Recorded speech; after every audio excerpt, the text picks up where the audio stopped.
Hi and welcome to my happy place. Today, as you can see, I am working on a Dream Big panel. What I'm doing on this particular petal of the panel is I have gone in and I have done 1/4 inch circles all the way around, a 1/4 inch in from my echo. I did outline each petal and then echoed each petal at a 1/4 inch. I think it looks good that way. You can see some of the designs that I've used here, all ruler work. And I thought, you know, this might be a really good one to film. And it's really simple. I'm using parabolic curves on it. But what I did was I went ahead and I separated just shapes. I mean, just straight lines. I, broke down the petal a little bit, and I thought this would be a great place to show you how to do parabolic curves in odd shapes. Is it possible? Absolutely, it's possible. And I hope this works out the way I believe it's going to work out. Now, I had one line here separating and put this 1/4 inch parabolic curve in here.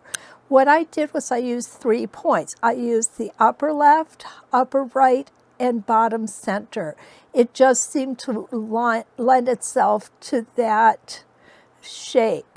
So this one, I'm going to use this as 1, 2, 3, 4, maybe not. Let's work this out. 1, 2, it has to be 3, 4, and come back up here. Let's try it. Let's see what happens. We can't go from here to here. Going from here to here is going to be somewhat weird. So let's go ahead and start right here. And again, I'm going to do a 1/4 inch. I hope this works out. You guys are seeing this as I'm doing it. So if it doesn't work out, you're going to see it not work out. And am I going to still go ahead and post this? Yeah, probably. I want you guys to know we're not perfect as educators. We just like to have fun and experiment as well. So it's just a piece of fabric. If it doesn't work out, it doesn't work out. It's not the end of the world. So what I've done was I've gone ahead and put my needle down at this point here. So I'm going to come a 1/4 inch to this point. So I'm going to make sure that the edge of my ruler is right there on that point where these 2 lines meet. Okay, take my first stitch in place, and you all know why I do that if you know me by now. I do that because I am a pro at toe catchers, and I like to avoid them at all costs. And I have found that taking that first stitch in place helps me to avoid those toe catchers. Okay, there we go. So now I have stopped when I reached this line, and again, I want to come a 1/4 inch away from here. So I'm going to line my ruler up so that okay, we have a little break in the video there because I had an issue with my audio. So I have switched to another form and we're ready to go again. So what I'm going to do at this point is, you see I've got this intersection here. Anywhere I've got an intersection, I am going to put the edge of my ruler right on that intersection so that it stitches a 1/4 inch away from there. And I am going to stop when I hit that dividing line. And we want, if you have a needle up, needle down function, now's a good time to use it. You'll notice I'm not on my normal vintage machine today. I am on a very modern machine, which is really a little strange for me, but it's okay. I like to be able to switch back and forth for various reasons. I had another project I was doing that I just felt works better on this machine. So I'm going to go ahead and bury my thread because I want it out of the way here. And you've seen me do this a few times too if you've watched any of my other videos. Okay, there we go. And just bumped you. I apologize for that. So here's the next intersection. I'm going to take my ruler and I'm going to make sure that it touches that intersection so I end up 1/4 of an inch away from it. Now, I'm not going to be able to turn this project at each stitching line, so what we're going to have to do is you're going to have to make believe you can see it really well. Here I'm just going to, I want you to see too that we should be able to sew in all directions when we're doing parabolic curves. It makes our lives so much easier. Now that's a real short one, so that one's going to disappear quite quickly actually. So I'm going to go ahead and turn it again and you'll see just how short that is. And yes, this is kind of a lot of fabric to be turning in on every line. So I'm going to go ahead and put my ruler behind it this time. And again, using that 1/4 inch, staying on that ruler. Earlier this morning as I was doing the one below this one, I just for some reason kept getting off of my ruler. It was really frustrating. But I had some caffeine and it helped because it is quite early still. So here we go. We're going to go, now we're going to stop when we hit that line, remember? And now we're going to go ahead and we're going to put our ruler right on that intersection. I think what I'd like to do is lift you guys up a little bit and maybe there you'll be able to see a little better. There we go. Actually could even bring you in a hair. Oh, I think that's better. And we'll focus that. Make sure you've got a good clear view. Okay. And we're going to, again, this one is going to be rather short as well. So it's going to be interesting to see what exactly happens with these really short sections that we've got. It's going to be a surprise to me as well as a surprise to you.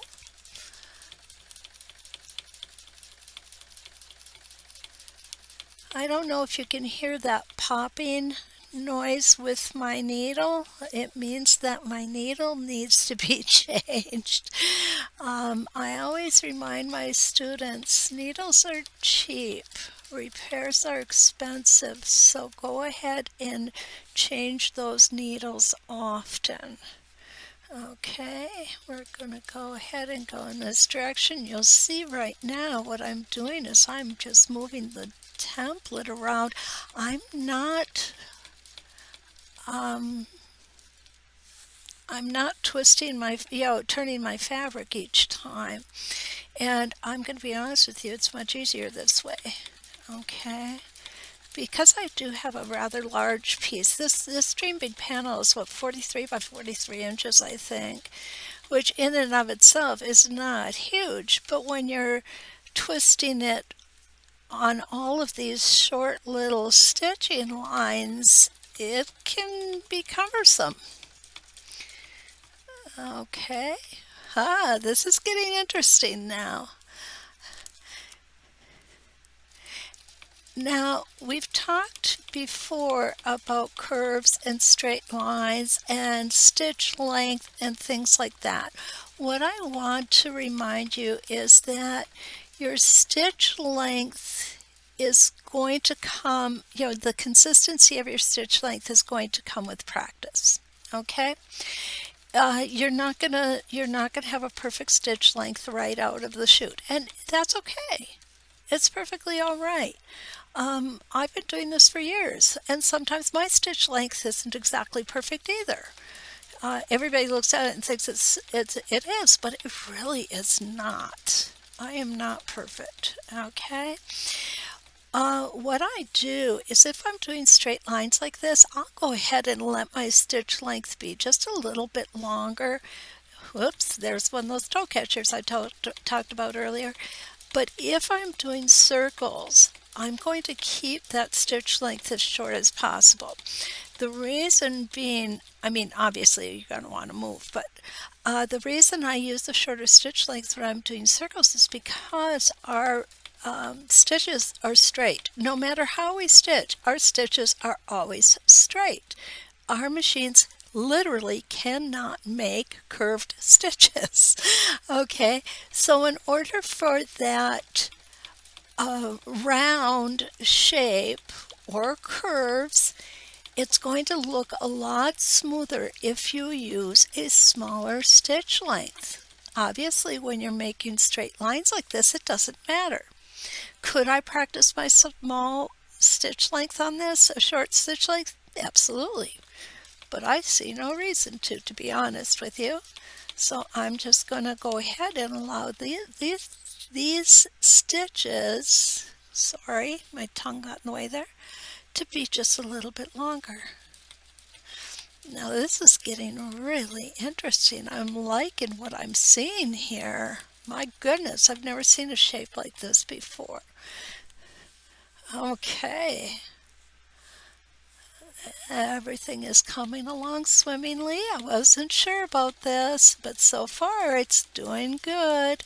It could get real interesting. I love this. Okay, another one. And we're just going to keep doing this over and over and over again. And it's a great fill. If you've got some really cool blocks that are flanked by, say, just regular blocks, a solid block, which I've seen, quite a few quilt patterns do that. Then what you might want to do is do something like the parabolic curve in the empty blocks and give it a lot of texture and interest. This is coming along. I'm impressed. I really didn't know how this was going to turn out, but it's getting to be interesting.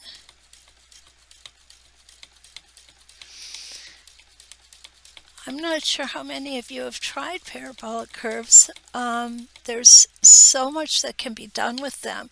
You can do them in different shapes, and they're really unique. They can be a real unique look. You can do it, I'm doing 1/4 of an inch right now, which is rather small. You can do it 1/2 an inch. You can do it 3/4 of one inch if you want a really lightly quilted look.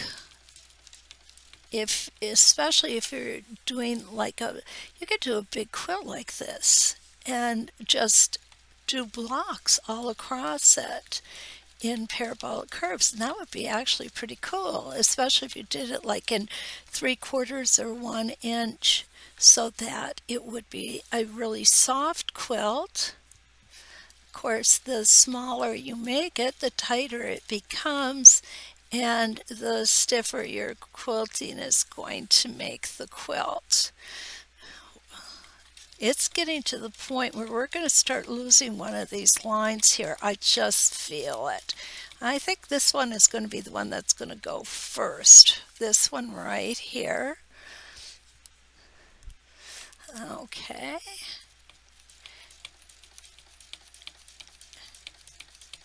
And then again, I may be wrong.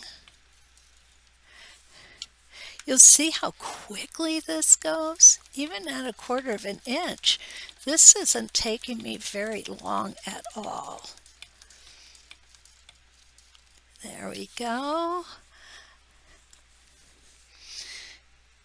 And it lends a really unique look.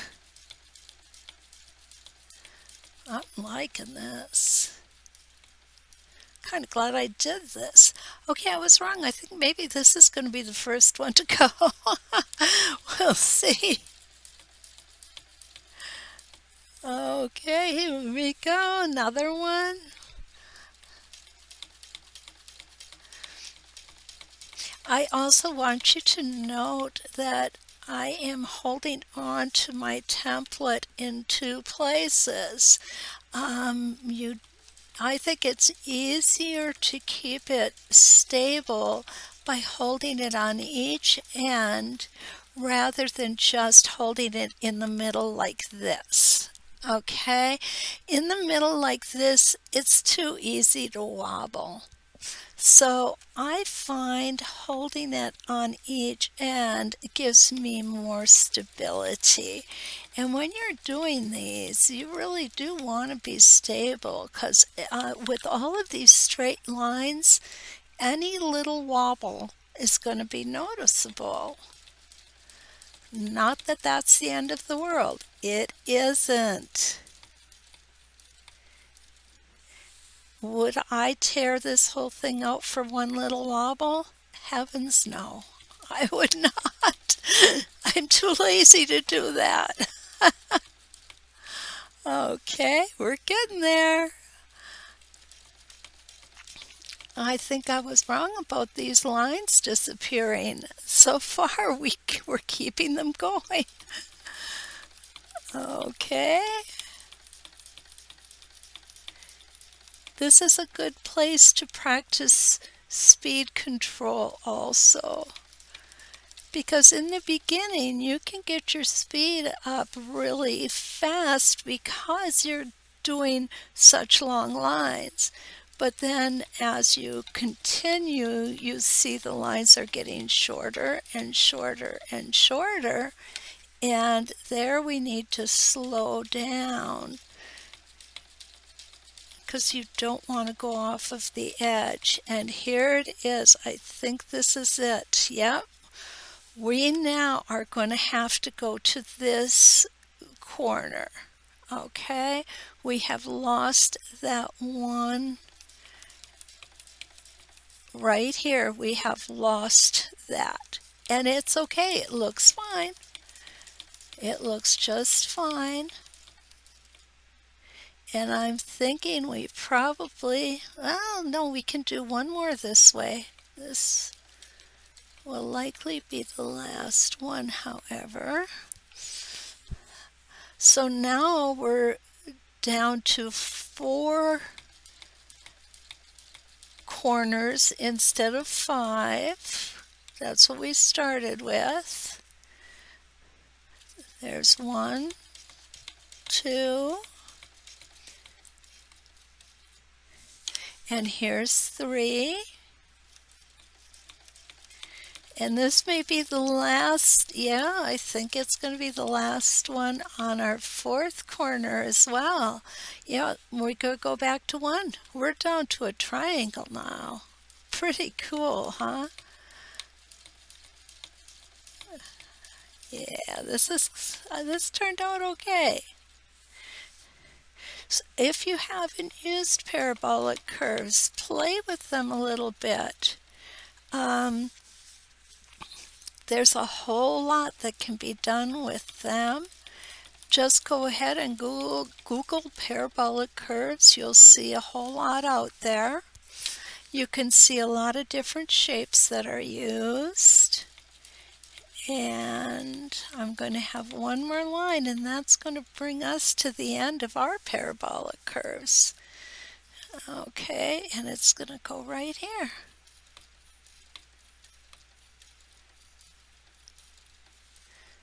There we go. Look at that, cool. that's a cool shape. It just comes all the way around into that shape.